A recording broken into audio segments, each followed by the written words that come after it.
In today's episode, we are going to be reacting to The Place to Be from Zombies 4: Dawn of the Vampires. Let's get into it.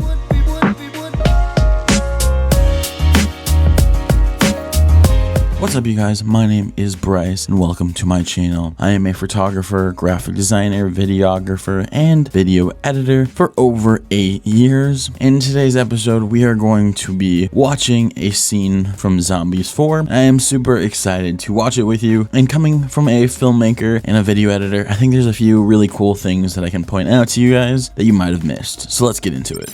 With the daywalkers, we got the power of the sun. One of the first things that I'm seeing while watching this scene from the movie is if you look up at the sky right up here, you see the orange and blue colors and they're really popping. And I think that's closer to this HDR effect that they're kind of just like enhancing the sky to really, if you've watched the movie or not, this side is the light side of the movie. And this is where what they call daywalkers, they live in constant day. And I think they're really emphasizing that with the sky. But if you look really carefully, it looks really fake. And I think if you watch some of the behind the scenes videos, you can kind of see it in the sky, that pop of orange. I think they just really boosted those oranges and blue in the final cut, because unfortunately it feels like you boosted those colors just a little bit too much, so it feels a little less natural. We make a fire all our own, thanks to the light stone.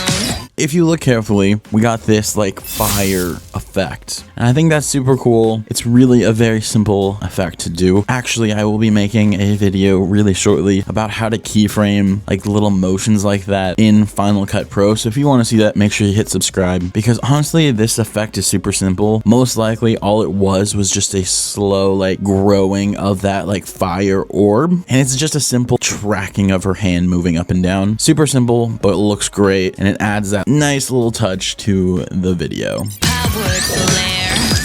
It's almost unfair. But I think a lot of things that you have to think about when making a video like this is sound effects. That sound that happens right when they're starting up that fire is super interesting. It really does add that immersion that you really need when watching a movie like this. If they just did this, there's no sound effects, it doesn't feel believable. Because when you listen to this track on Spotify, you don't hear the It's when you're watching the movie, you need those like little sound effects to really immerse yourself. So that's one thing when you're working with visual effects. Make sure to add really good sound effects and Foley and things like that, because it really does elevate those special effects when doing that. In which way to go, thanks to the dark stone. So now we're in the dark side, the side with the vampires. They live in constant night. It's really dark. I think one of the biggest things that I've heard from other people while looking through the comments is that it feels just a little too dark. But one thing that I will say, coming from a video editor and a filmmaker, this looks really good, because if you look at the behind the scenes footage, they're clearly filming in broad daylight. And honestly, it really does take a lot from taking the footage that you filmed during the day and making it look like night. Because yes, you can go into Final Cut Pro, grab that effect and throw it onto the clip, but as you can see, it doesn't look great. It doesn't look like night. It usually just adds a lot of blue, and it really just kind of looks gross. It really does take time, skill, and color to really get that strong sense of night, especially when you shoot it during the day. It's something that I will definitely give them props for, because it's not easy to make it look realistic and make it follow the natural tones of what night would actually look like. But going along with that, I think it is a little too dark. I'm watching it over and over and over again. Even with brightest settings on my iPad, I can't really always tell exactly what's happening. It really did take me watching the behind the scenes to fully get what's happening in some of the dancing, especially when that person spins. I didn't fully understand what was happening when you originally watch it, because it's really dark. But you could really tell what's happening when you watch behind the scenes and it's bright daylight. I just think it needs to be brighter just a little bit.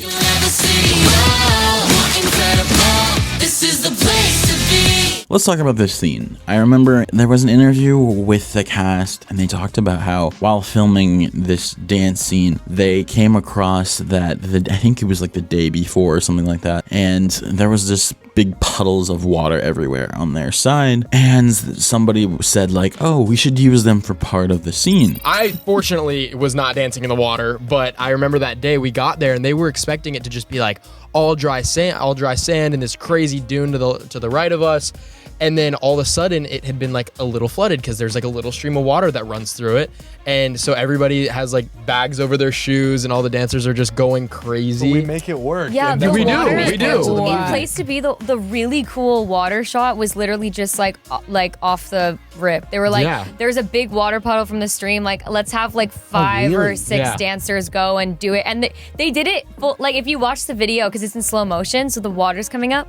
And they were literally like, like that's how they're dancing. They did it in like 2 times so speed They to did it make 2 it times look speed, and they were extra like, good. so they were like, that probably looked terrible, but it looks so cool. Yeah, it looked great. Yeah. Turned out wow. It was a big like step it up moment. I think it's really interesting, and you guys can tell me in the comments how you feel about these scenes where it cuts all reality out. Reality, yes, we're in a movie, but we're cutting reality out, where this is a whole separate scene where it's them all dancing in the water, splashing around, whereas clips cut around it are all from the original scene where they're all on that beach and they have like that main character Victor, whereas this scene has just the background dancers, which it looks sick. But how do you feel about that? Because honestly, sometimes for me, it kicks me out of the moment because it doesn't feel like, oh, they're continuing with that same location. It feels like they cut you out for a second, throw you into like a music video kind of feel, unless like a movie where you're following along with that same location. If that makes sense, please let me know. I just always felt weird about it, and now I have a chance to talk about it to somebody. But let's continue with it.